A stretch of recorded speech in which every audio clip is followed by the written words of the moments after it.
डोंबिवलीतील प्रोबेस कंपनीच्या स्फोटामागचं कारण उलगडलंय। कंपनीच्या ठिकाणी वेल्डिंगच्या कामातून हा स्फोट घडल्याचं समोर आलंय। वेल्डिंगच्या कामावेळी ठिणगी आणि प्रोपार्जिल क्लोराइड केमिकल संपर्कात येऊन आग लागली। या ठिकाणी 2 ते 3 टन प्रोपार्जिल क्लोराइडचा साठा ठेवण्यात आला होता। अत्यंत ज्वलनशील केमिकल असल्याने ठिणगीमुळे लागलेल्या आगीचा भडका उडाला आणि मोठा अनर्थ घडला।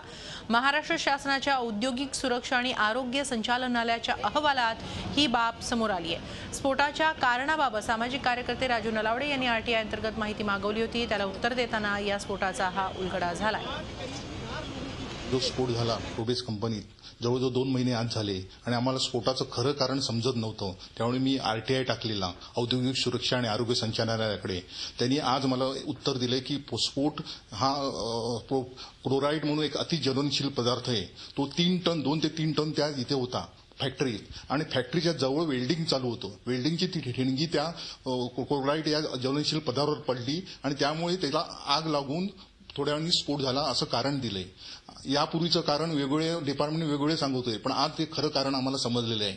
दुसरं असं की इथे आम्ही विचारलेली माहिती की याते अति धोकादायक हेवी हॅझार्ड्स कंपन्या किती आहेत या डोंबिवली एमआयडीसी मध्ये, कारण रायवे क्षेत्राला लागून हा एमआयडीसी क्षेत्र आहे। तर त्यांनी 5 कंपन्या अति धोकादायक दिलेल्या आहेत।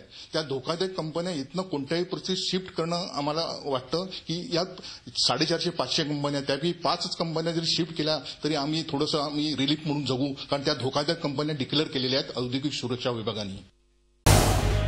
झी 24 तास रहा एक पाऊल पुढे।